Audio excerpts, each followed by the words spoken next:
Qué gusto estar con ustedes. Estamos en nuestra clase o sesión de la lectura guiada de la Biblia, la número 514. Hoy vamos a leer los capítulos 5 y 6 del Evangelio de Marcos.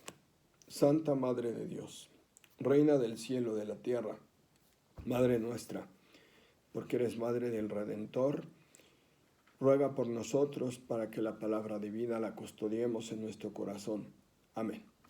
Capítulo 5. Evangelio de Marcos.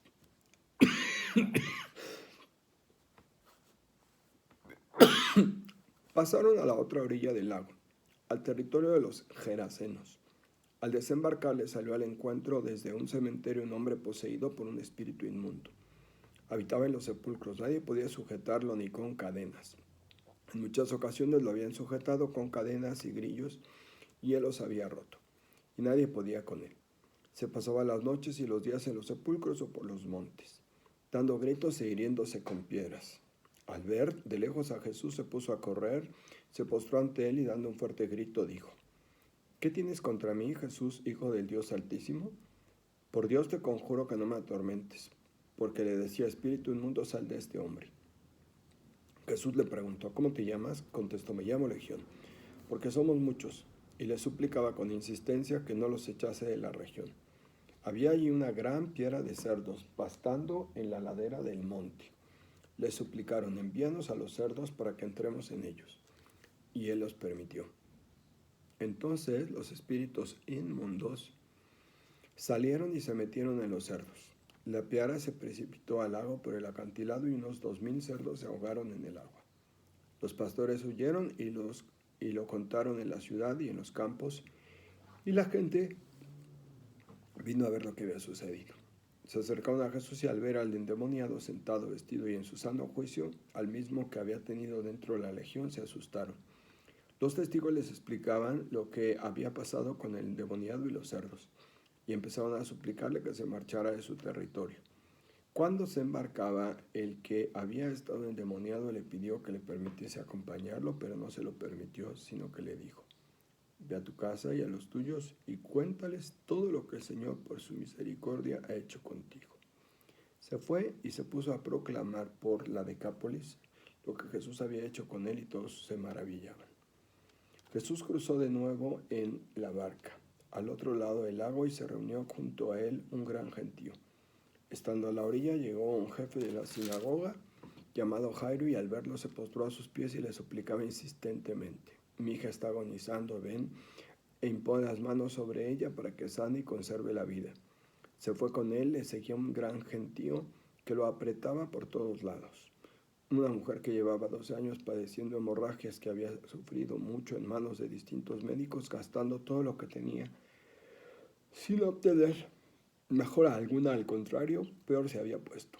Al escuchar hablar de Jesús se mezcló en el gentío y por detrás le tocó el manto, porque pensaba: con solo tocar su manto quedaré sana. Al instante desapareció la hemorragia y sintió en su cuerpo que había quedado sana. Jesús, consciente de que una fuerza había salido de él, se volvió a la gente y preguntó: ¿quién me ha tocado el manto? Los discípulos le decían: ¿ves que la gente te está apretujando y preguntas quién te ha tocado?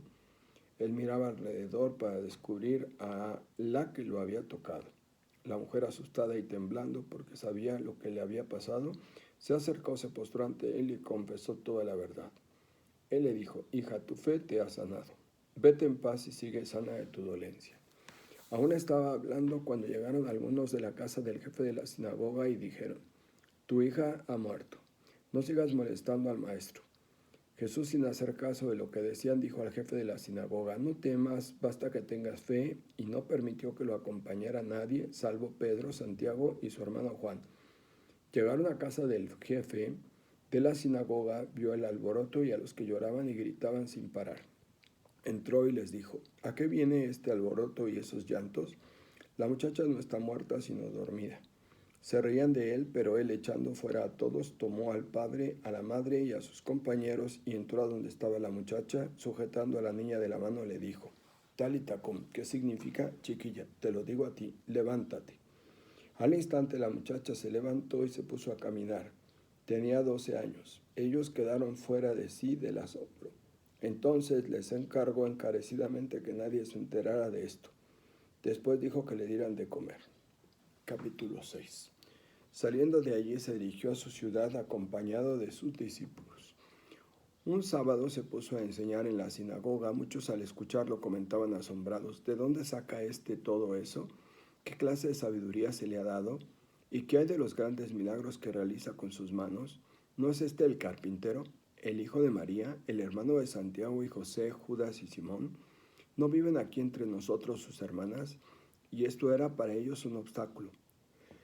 Jesús les decía: a un profeta solo lo desprecian en su tierra, entre sus parientes y en su casa, y no pudo hacer allí ningún milagro, salvo sanar a unos pocos enfermos, a quienes impuso las manos, y se asombraba de su incredulidad. Después recorría los pueblos vecinos enseñando. Llamó a los 12 y los fue enviando de dos en dos, dándoles poder sobre los espíritus inmundos. Les encargó que no llevaran para el camino más que un bastón, ni pan, ni alforja, ni dinero en la faja, que calzaran sandalias, pero que no llevaran 2 túnicas. Les decía: cuando entren en una casa, quédense allí hasta que se marchen. Si en un lugar no los reciben ni los escuchan, salgan de ahí y sacudan el polvo de los pies como protesta contra ellos. Se fueron y predicaban que se arrepintieran, expulsaban muchos demonios, ungían con aceite a muchos enfermos y los sanaban. El rey Herodes se enteró de Jesús porque su fama se había hecho célebre. Algunos decían que Juan el Bautista había resucitado entre los muertos y por eso tenía poderes milagrosos.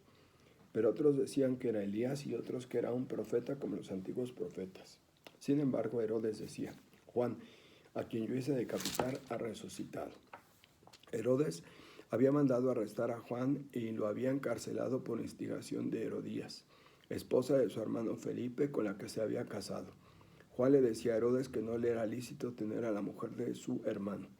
Por eso Herodías le tenía rencor y quería darle muerte, pero no podía, porque Herodes respetaba a Juan sabiendo que era hombre honrado y santo. Lo protegía. Hacía muchas cosas aconsejado por él y lo escuchaba con agrado. Llegó la oportunidad cuando para su cumpleaños Herodes ofreció un banquete a sus dignatarios, a sus comandantes y a la gente principal de Galilea. Entró la hija de Herodías, bailó y gustó a Herodes y a los convidados. El rey dijo a la muchacha: pídeme lo que quieras y que te lo daré. Y juró demasiado: aunque me pidas la mitad de mi reino, te lo daré. Ella salió y preguntó a su madre: ¿qué le pido? Le respondió: la cabeza de Juan el Bautista. Entró enseguida, se acercó al rey y pidió: quiero que me des inmediatamente en una bandeja la cabeza de Juan el Bautista. El rey se puso muy triste, pero por el juramento y por los convidados no quiso contrariarla, y envió inmediatamente a un verdugo con orden de traer la cabeza de Juan. Este fue y lo decapitó en la prisión. Trajo en una bandeja la cabeza y se la entregó a la muchacha, y ella se lo entregó a su madre. Sus discípulos, al enterarse, fueron a recoger el cadáver y le dieron sepultura.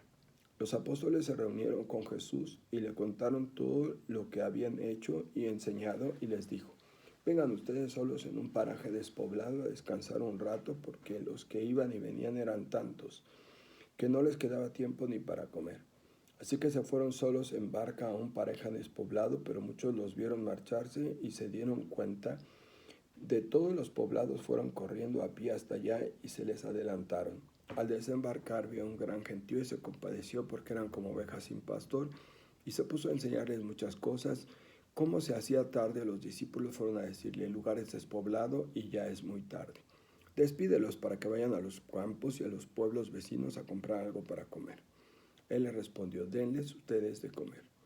Replicaron: tendríamos que comprar pan por 200 denarios para darles de comer. Les contestó: ¿cuántos panes tienen? Vayan a ver. Lo averiguaron y le dijeron: 5 panes y 2 pescados. Ordenó que los hicieran recostarse en grupos sobre la hierba verde. Se sentaron en grupos de 100 y de 50. Tomó los 5 panes y los otros y los 2 pescados. Alzó la vista al cielo, bendijo y partió los panes y se los fue dando a sus discípulos para que los sirvieran. Y repartió también los pescados entre todos. Comieron todos y quedaron satisfechos.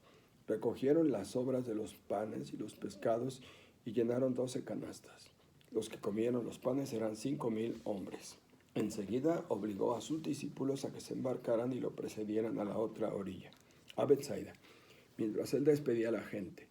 Después de esto subió al monte a orar. Anochecía y la barca estaba en medio del lago y él a solas en la costa. Viéndolos fatigados de remar porque tenían viento contrario hacia la madrugada, se acercó a ellos caminando sobre el agua, intentando adelantarlos. Al verlo caminar sobre el lago, creyeron que era un fantasma y gritaron, porque todos habían visto y estaban espantados. Pero él inmediatamente les habló y les dijo, «Anímense, soy yo, no teman». Subió a la barca con ellos y el viento cesó. Ellos estaban absolutamente pasmados, ya que no habían entendido lo de los panes, pues tenían la mente cerrada. Terminada la travesía, tocaron tierra en Genesaret y atracaron. Cuando desembarcaron, la gente lo reconoció. Recorriendo toda la región, le fueron llevando en camillas todos los enfermos hasta el lugar donde habían oído que se encontraba. En cualquier pueblo, ciudad o campo por donde pasaba, colocaban a los enfermos en la plaza y le rogaban que les dejara tocar al menos el borde de su manto. Y los que lo tocaban se sanaban. Palabra de Dios. Bueno, ahora vamos a las notas de pie de página. Capítulo 5, versículo 1 al 20. Exorciza en Gerasa. En este pasaje no se menciona a los discípulos, probablemente su falta de fe o de credulidad los mantenía en la distancia. El geraseno no solo está poseído y esclavizado por un espíritu inmundo, sino que sus propios hermanos lo trataban como tal, encadenándolo en varias ocasiones. El sepulcro indica que es un hombre muerto para su comunidad. Espíritus inmundos, esclavitud, muerte e impureza, cerdos simbolizan la situación del mundo pagano dominado por el maligno. El endemoniado rechaza a la gente de su pueblo, sin embargo busca a toda costa acercarse a Jesús, Hijo de Dios que actúa con poder. El reino de Dios que se manifiesta en el poder de Jesús contra los espíritus del mal y en el milagro como acto supremo de solidaridad llega también al mundo pagano. Su acción no tiene límites. Sin embargo, el pueblo, antes que alegrarse por la vida del hermano que ha sido rescatado del sepulcro, se preocupa por la pérdida de los bienes, los cerdos. Por eso piden a Jesús que se retire de su territorio. Jesús respeta esta decisión, pues su mensaje liberador no puede ser impuesto de manera violenta. No obstante, ordena al geraseno quedarse en su región para que anuncie la buena noticia que el mundo pagano sigue sin entender. Capítulo 5, versículos 21 al 43. Sana una mujer y resucita a una niña. Mientras los gerasenos echan a Jesús de su territorio, Jairo, el jefe de la sinagoga, le suplica que vaya a su casa. Jairo reconoce que su institución religiosa ha perdido el horizonte de la vida y va a buscar a Jesús, quien la da en abundancia. La ley sin el horizonte de la vida pierde su sentido, por eso ni Jairo ni la mujer hemorroísa dudan en violarla. El primero cuando se acerca al hombre que sus colegas consideran hereje, y la hemorroísa cuando toca a Jesús algo prohibido por la ley, Levítico 15, 19 al 31. La mujer trata de ocultar el milagro ante el gentío porque sabe que podrían matarla si se enteran de que, estando impura, ha permanecido entre ellos. Jesús, sin embargo, la hace visible y la felicita porque ha comprendido la fe como una fuerza de vida que libera. La hija de Jairo muere a los 12 años. La fe del jefe de la sinagoga contrasta con la fe de quienes se ríen de Jesús. Esa fe, unida a la opción de Jesús por la vida, liberan a la niña de la muerte. Jesús exhorta a los testigos a callar lo acontecido, secreto mesiánico. Tanto la hemorroísa como la niña simbolizan el antiguo pueblo de Dios, 12 tribus esclavizados por leyes de muerte, que es invitado a convertirse por medio de la fe en el nuevo pueblo de Dios, libre y regido por la vida. Capítulo 6, versículos 1 al 6. En la sinagoga de Nazaret, la fe de Jairo y de la hemorroísa contrasta con la falta de fe de los nazarenos. Jesús vuelve a su tierra natal, la gente se admira de su sabiduría, pero no lo acepta por su origen familiar y pobre. No pueden creer que Dios se manifieste en lo humilde y lo cotidiano. Por encima del rechazo de sus paisanos, Jesús manifiesta su dimensión profética, una espiritualidad que identifica a todos los que luchan por la justicia en favor de los pobres y anuncian el juicio de Dios a los que oprimen al pueblo. En la lengua semita, la palabra hermanos tiene su sentido más amplio. Se utiliza también para designar relación entre primos y tíos. Por ejemplo, en la relación de Abraham y Lot. Génesis 12:5, sobrino de Lot. Génesis 13:8, hermano Lot. Por tanto, ese pasaje no dice necesariamente que María tuviese más hijos que Jesús. Capítulo 6, versículos 7 al 13, misión de los 12. Los discípulos pasan a una nueva etapa en su formación misionera. El maestro los envía con poder para anunciar el reino. El ir de dos en dos es signo de igualdad y apoyo mutuo, para que no se sientan superiores a los demás. Deben llevar lo estrictamente necesario. El testimonio de pobreza, de sencillez, de inserción en la realidad, de respeto a la cultura y de atención a las necesidades del pueblo debe despertar entre la gente con solidaridad, que garantice el sostenimiento digno de los misioneros. Donde no se manifiesta esta solidaridad hay que sacudir el polvo de los pies, pues como hacían los judíos al salir de tierras paganas. De todos modos, la prioridad de los misioneros es el anuncio del reino antes que la búsqueda de las comodidades. Capítulo 6, versículos 14 al 29. Muerte de Juan el Bautista. Por primera vez Jesús está solo y no es el protagonista del relato. El tetrarca Herodes Antipas, hijo de Herodes el Grande, confunde a Jesús con Juan Bautista resucitado. Muchos dirigentes en el mundo siguen confundiendo a Jesús con un Dios hecho a la medida de sus intereses. La descripción del martirio de Juan muestra la crueldad a la que llegan los poderosos para callar la conciencia crítica de los profetas de todos los tiempos. También es un signo premonitorio de lo que le espera a Jesús, a los discípulos y a todos los que se toman en serio la opción por la vida como base fundamental del reino de Dios. Capítulo 6, versículos 30 al 44. Da de comer a 5,000. Por primera y única vez aparece el título de apóstoles. Apóstol significa enviado. Esto sí consideramos el título 3:13 como un añadido posterior. Marcos prefiere hablar de discípulos 48 veces. Después de cada misión es necesario dedicar tiempo a los informes y a la evaluación, pero sobre todo a estar cerca de Jesús para recuperar las fuerzas. La compasión, misericordia no se queda en palabras, sino que busca alternativas. La expresión ovejas sin pastor, números 27-17, Primera de Reyes 22-17. Ratifica la crítica de Jesús a los dirigentes religiosos y políticos de Israel